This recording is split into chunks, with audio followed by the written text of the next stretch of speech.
स्वागत है दोस्तों आपका आज की वीडियो में। और आज फन मूवीज़ में हम बात करेंगे मार्टिन स्कॉर्सेसी साहब की मूवी दी आयरिशमैन के बारे में, जो कि आई थिंक 2019 या 20 में आई थी। एक्सक्लूसिवली नेटफ्लिक्स पर ये रिलीज़ हुई थी और अमेरिका के कुछ ही सिनेमाघरों में ये मूवी दिखाई दी थी। इसमें बहुत ही लेजेंडरी एक्टर्स हैं। आपको इसमें मुख्य किरदारों में दिखते हैं मेनली रॉबर्ट डिनीरो साहब, अल पचिनो साहब और जोई पेसी साहब, और बहुत ही शानदार दिग्गज एक्टर्स इसमें हैं। दिग्गज डायरेक्टर ख़ुद मार्टिन स्कॉर्सेसी की पेशकश है। बहुत ही दिल से और बहुत सोच कर लिखी गई कहानी है, बहुत शानदार निर्देशन है। तो मैं इसे क्लासिक में क्यों नहीं डाल रहा हूँ, मैं आपको ये आगे की बात बताता हूँ। तो क्यों यह मूवी क्लासिक नहीं है, लेकिन फिर भी क्यों आपको देखनी चाहिए, एंजॉय आप कर सकते हैं, मैं बताता हूँ। सबसे बड़ा मुझे इशू लगा है इस मूवी में, 3.5 घंटे की ये मूवी है। और 3.5 घंटे में ऑब्वियसली हमारे यहाँ भी मूवीज़ बनती हैं, लेकिन अब फिर उनमें नाच गाना होता है, एक्शन होता है, ये सब कुछ होता है।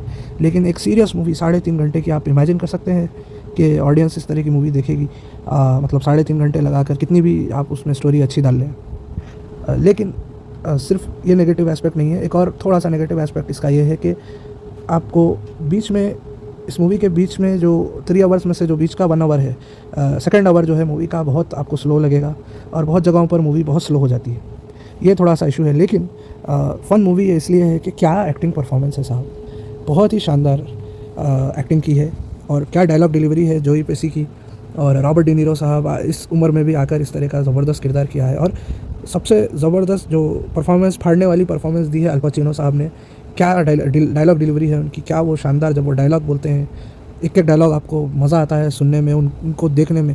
वो अपनी आंखें जब हिलाते हैं आपको देखने में मज़ा आता है। बहुत शानदार एक्टर हैं सारे के सारे तीनों ने, जिनका मैंने नाम लिया है।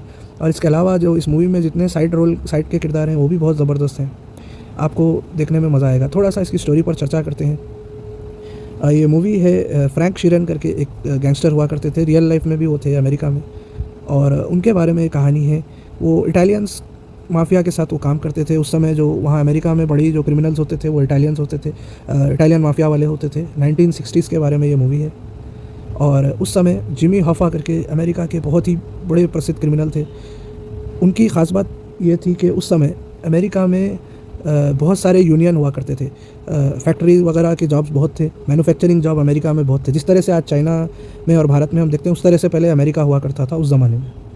काफ़ी ब्लू कॉलर वर्कर थे, मिडिल क्लास लोग बहुत थे, आप कह लें, और ट्रक चलाने वाले, इस तरह के लोग बहुत थे। तो बहुत सारे यूनियंस मिलकर रहते थे वर्कर्स के। ये उनका एक इतिहास के बारे में भी इसमें अच्छा सा वो है अमेरिका के, आपको समझने में लगेगा, मतलब आपको बहुत सारी चीज़ें समझ आएगी अमेरिका के इतिहास के बारे में। तो उस पूरे यूनियन का जो पावर है, जो लीडर होते हैं, वो अल पचिनो का किरदार था, जो जिमी हॉफा का किरदार अल पचिनो साहब ने किया है।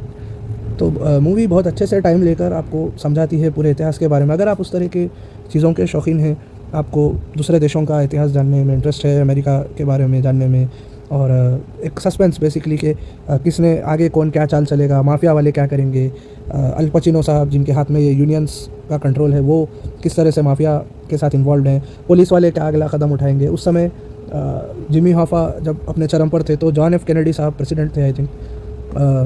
तो उस समय जॉन एफ कैनेडी साहब के एक भाई थे, प्रेसिडेंट के भाई थे, जो कि एक बहुत बड़ी पोस्ट पे थे, आई थिंक अटर्नी जनरल थे वो कुछ थे। तो उन्होंने बहुत बड़ा ठेका उठाया था कि अमेरिका को क्राइम मुक्त करना है और जितने ये इटालियन माफिया स्पेशली है, इनका ख़ात्मा करना है। जिसके चलते उनके क़ानून में भी, संविधान में भी काफ़ी बदलाव लाए थे JFK के भाई ने, प्रेसिडेंट साहब के भाई ने उस समय के। तो वो बहुत हाथ धोकर वो पीछे पड़े थे। तो वो बहुत इंटरेस्टिंग है देखने में कि वो किस तरह से पीछे पड़ते हैं। और इन सब में रॉबर्ट डिनीरो का जो किरदार है, वो एक मामूली आदमी की तरह वो शुरू होते हैं और वो ऊंचाइयों पर ऐसे जाते हैं, आपको देखने में बहुत मज़ा आता है। और इस मूवी के बहुत सारे ऐसे सीन हैं जिन्हें आप देखते हैं तो आपको देखने में मज़ा आता है। मज़ा, अब मैं बार बार बोल रहा हूँ, लेकिन अलग अलग तरह का मज़ा आता है। जैसे कुछ सीन है आपको एकदम एक्शन में ला लेंगे, आपको एकदम मज़ा ऐसा आएगा कि आप एंजॉय करेंगे आपको।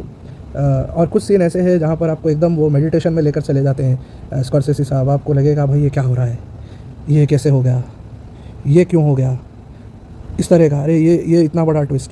तो ये एस्पेक्ट्स मूवी के अच्छे हैं।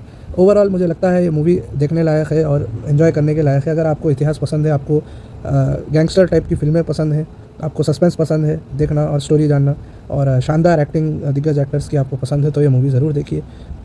ओवरऑल अगर ये मूवी थोड़ी सी शॉर्ट करके संक्षेप में बनाई जाती तो मुझे लगता है ये मूवी मास्टरपीस हो सकती थी। लेकिन अभी भी मैं ये कहूँगा ये मूवी अच्छी है। आपको अगर आपके पास टाइम है तो कभी एक भाग में या 2 भाग करके इस मूवी को ज़रूर देखिए। वीडियो देखने के लिए धन्यवाद। Have a good day.